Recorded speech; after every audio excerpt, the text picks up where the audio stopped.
Whenever someone asks me my favorite phone of 2016, I say the Samsung Galaxy S7. It's a great phone, it's very powerful and it still is very relevant. However, it is now time for it to receive an update. It is now time for it to receive a successor. And Samsung is just doing that. Samsung would soon launch a Samsung Galaxy S8, which, like its predecessor, might just be the most popular Android flagship of 2017. And when there is a lot of expectation, there is also a lot of speculation. And this video is all about that.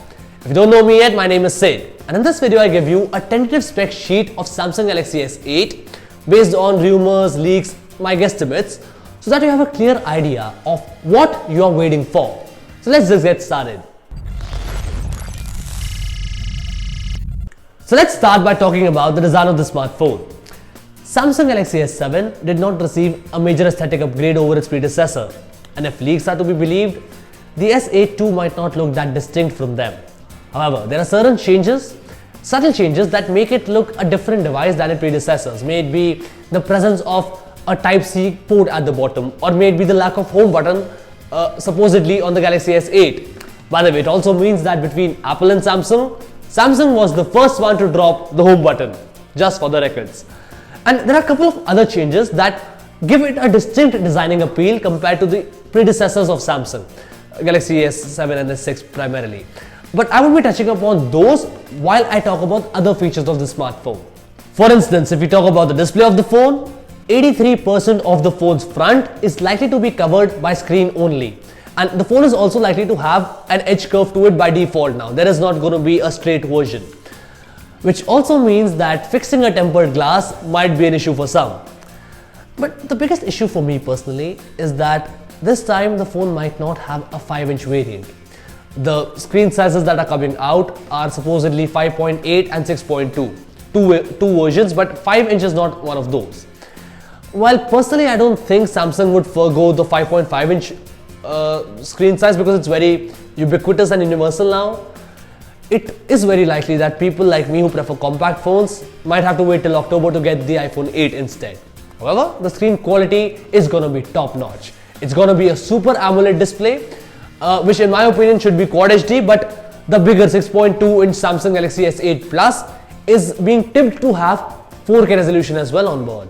And heading now to performance, it has to be super fast. So Snapdragon 835 CPU should surely be there. But what we are not sure of as of now is what would be the amount of RAM inside the phone. Now, a source called VentureBeat suggests that the phone might only pack in 4 GB of RAM on board, which to me seems fake because it is very disappointing. Not only because the predecessor had the same amount of RAM, not only because you can now get a OnePlus 3T at half the price with 6 GB of RAM, but simply because Samsung's own mid-ranger, Samsung Galaxy C9 Pro, has got 6 gigs of RAM on board. So in what Galaxy does your mid-ranger have more amount of RAM than your flagships? So in my personal opinion, it would have 6 GB of RAM if not 8 on board. And also what is likely to happen this year is Samsung would continue its tradition of ousting Exynos variants in non-North American markets. And now let's talk about my favorite features from the Galaxies, the cameras. Now, there are a lot of speculations here. A Chinese website claims that Samsung Galaxy S8 would have a dual camera setup at the back. Then there are those who say that the phone would not have a dual camera setup at the back. And then of course there are people who say that only the Plus variant, the S8 Plus, will get the dual camera setup on the back. But whatever may be the case, even if the cameras are marginally better than the Samsung Galaxy S7, they would be dramatically better than the competition out there. But what would be more interesting to see is how Samsung uses the dual camera setup, should they choose to use it. Would it like an iPhone give you zoom sight, or would it like a Huawei phone turn things black and white? Only time will tell. But what we also know is that the front camera might have 3 more megapixels and at least 2 new features, which is autofocusing and iris scanning. And talking about features, there are some unique features being speculated too. The first one is Bixby. It's Samsung's own native voice search assistant. Now this is not something special because we have already seen Siri, Cortana, Google Now and Google Assistant now as well, and many more. So it remains to be seen how Samsung would make this assistant better. But if rumors are to be believed, Samsung might just launch the best voice assistant ever. Because apart from searching voices, it can also search images and texts.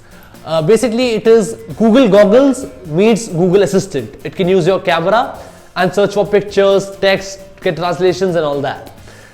But the second feature, second unique feature with this phone that has been speculated is that the phone, just like Windows Continuum, would connect to displays, keyboard and mice and act as a fully functional computer.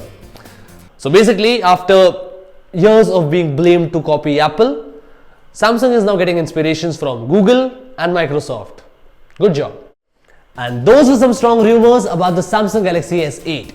Talking about its availability, the phone is likely to get launched on 29th of March with a price tag of around $799, which roughly translates to 58,000 Indian rupees. Now, while I'm excited to see this device, this year the competition is going to be very tough because if rumors and leaks are to be taken into an account, HTC 11 and LG G6 look tempting as well. And while the Pixels and the iPhones are far away, their launches are later this year, phones like OnePlus 4, which do pack in a punch, that too at a very low price, can cut down some market share for Samsung. So it will be very interesting to see how good Samsung Galaxy S8 really is. And one way to find out how good it really is through a review. And guess what? When the phone gets launched in India, I would be reviewing the phone. So it makes sense if you hit that subscribe button and stay tuned to our channel and get notification whenever that video comes out. Having said that, do let me know in the comment box below what you think about the Samsung Galaxy S8, what is your favorite feature or what you would like to see on that phone. Also, do not forget to hit that like button, do not forget to share this video with your friends, don't forget to come back and see more of me. My name is Sid. Ciao.